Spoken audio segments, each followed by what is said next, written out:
the Nice Guy, and I believe there's something different with this one. I think they did a different blade geometry. We have AEBL steel with the stonewash finish here, micarta with the vortex pattern handle, and the button liner lock. That's right, button liner locks upon button liner locks. That's the way Kizer's doing things in 2026, and I'm here for it. I love it. Here we go. We got the knife, and then we got the usuals here. We got a sticker. We have additional hardware, which is always appreciated. Kizer's one of very few companies that do that. We have a Kizer wiping cloth and some paperwork. If you guys aren't ready, I'm ready. Let's get in here. Bada bing, bada boom. And here we go, ladies and gentlemen. Come on now. Come on now. Can I have the knife?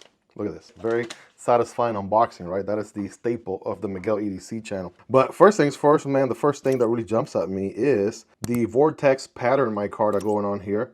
Definitely something quite interesting, I'll tell you what. It's a little bit different than some of the ones that we've seen before. I feel like some of the ripples kind of look interesting, especially in the center, because sometimes if you have like a ripple effect, it starts like a perfect oval and then it gets into a bigger oval. But this one has kind of like an interesting sort of center to each of the ovals, but mainly dominant blues and whites and blacks. At least on this model, we have recessed liners, which is a nice touch.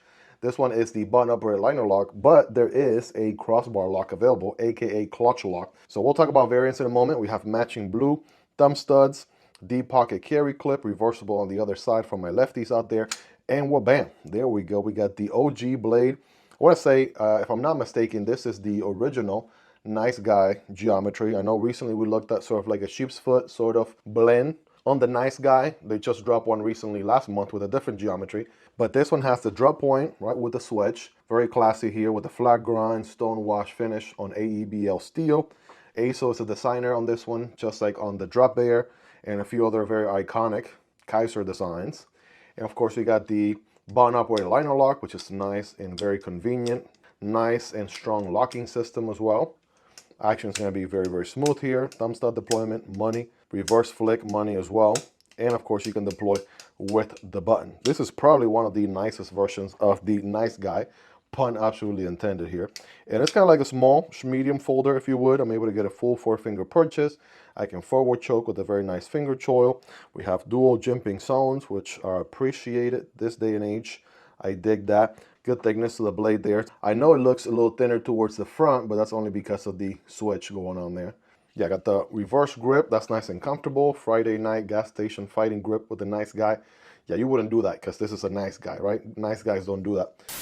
And Picot grip, right? All feel pretty solid. It is nice and contour all the way around, right? So that feels good on hand. Of course, lefties rejoice because you could enjoy this knife also, right? With your, you know, left hands, for lack of a better word. I don't know why I was thinking of what the heck I was going to say, but yeah, I have zero dexterity on my left hand, and that is absolutely pretty easy to do. So lefties are going to have no issues. They'll be able to reverse the pocket clip there without any issues at all. And the Nice Guy is not a brand new model in any way, shape, or form. It has been on the Kizer lineup for quite a bit. So this would be kind of like a refresh, if anything. So you got some good belly here for tabletop cutting, right? Good slicer with that flat grind. That finger choil makes a big difference for an everyday carry knife. I mean, if you gave me the option to do either a Nice Guy or a Civivi Elementum, back when I started my EDC journey, everybody was praising the Elementum.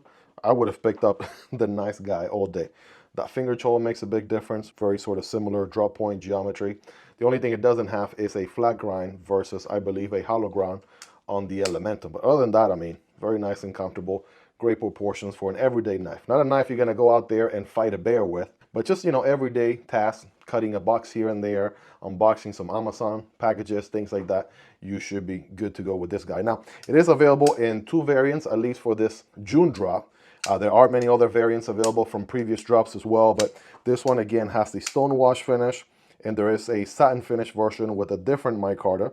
That one's going to have the clutch lock system, and they're both going to be around 2.54 ounces, this one right here, and the clutch lock is going to be 2.64 ounces. Both with AEBL steel, overall length 6.70 inches, blade length, like we said, is 2.84, both with a flat grind, and both have the vortex pattern micarta with different finishes. Well, there you have it. That is the Nice Guy